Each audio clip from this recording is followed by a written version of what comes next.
Before a blizzard, prepare an emergency kit with non-perishable food, water, and blankets. Include a first aid kit and a battery-powered radio for essential information. Ensure your home is well insulated to retain warmth if power is lost. Have alternative heating sources, like a fireplace with sufficient fuel, to prevent hypothermia. Fully charge all electronic devices to maintain communication during power outages.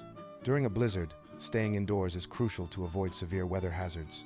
Hazards include frostbite, hypothermia, and disorientation due to low visibility. If going outside is essential, wear multiple layers of warm clothing for insulation. Include a waterproof outer layer, hat, gloves, and insulated boots for protection.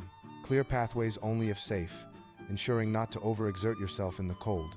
Overexertion in extreme cold can lead to serious health complications. After a blizzard, prioritize assessing your immediate surroundings for any potential damage.